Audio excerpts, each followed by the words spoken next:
Thank you so much for all your wishes and love and hugs to all of you.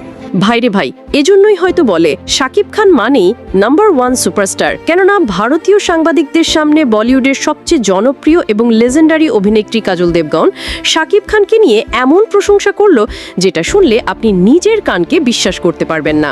একই সাথে কেন হঠাৎ হলিউডের নায়িকার সাথে বাংলাদেশের সুপারস্টার শাকিব খানের নাম ভেসে উঠল, সেই কাহিনীটাও বেশ ইন্টারেস্টিং। ওয়েল, বেসিক্যালি ঘটনাটা যা হলো সেটা হচ্ছে যে সুপারস্টার শাকিব খানের আপকামিং কালা জাহাঙ্গীর বিগ বাজেটের সিনেমার প্রি প্রোডাকশন এবং অন্যান্য কাজের জন্য আমেরিকায় অবস্থানে আছেন শাকিব। আই থট সোশ্যাল মিডিয়ার গুঞ্জন এবং ইন্টারন্যাশনাল বেশ কিছু মিডিয়া রিপোর্টস থেকে এটাও জানা যায় কালা জাহাঙ্গীর সিনেমায় বলিউডের কোনো নায়িকা অভিনয় করতে পারেন। সেই গুঞ্জনের রেশ ধরে ভারতের বেশ কিছু এন্টারটেইনমেন্ট সংবাদ মাধ্যম একটি অনলাইন পোর্টালে কাজল দেবগনকে শাকিব খান সম্পর্কে প্রশ্ন করেন এবং উত্তরে কাজল বলেন, আসলে শাকিব খান সম্পর্কে আমি অনেক আগে থেকেই জানি, ওনার ছবিও দেখা হয়েছে আমার, এবং এটাও জানি শাকিব বাংলাদেশের একজন সুপারস্টার। সেই সময় সাংবাদিকরা আরো প্রশ্ন করেন শাকিবের আপকামিং সিনেমা কালা জাহাঙ্গীরে নাকি বলিউডের নায়িকা থাকছে, আপনাকে যদি অফার করা হয় আপনি কি শাকিবের বিপরীতে অভিনয় করবেন? সেই সময় কাজল বলেন, হ্যাঁ অবশ্যই, আমি খুব এক্সাইটমেন্ট নিয়ে কাজ করতে চাই তার বিপরীতে। আর সবচেয়ে মজার ব্যাপার হলো সেই সময় কাজল বলেন এমন একজন সুদর্শন নায়কের বিপরীতে অভিনয় করা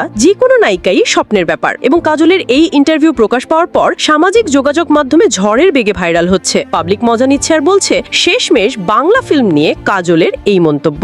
ভিডিও তো ঠিকই দেখো, কিন্তু সাবস্ক্রাইব করো না। সাবস্ক্রাইব করে দাও আমার সোনা পাখিরা।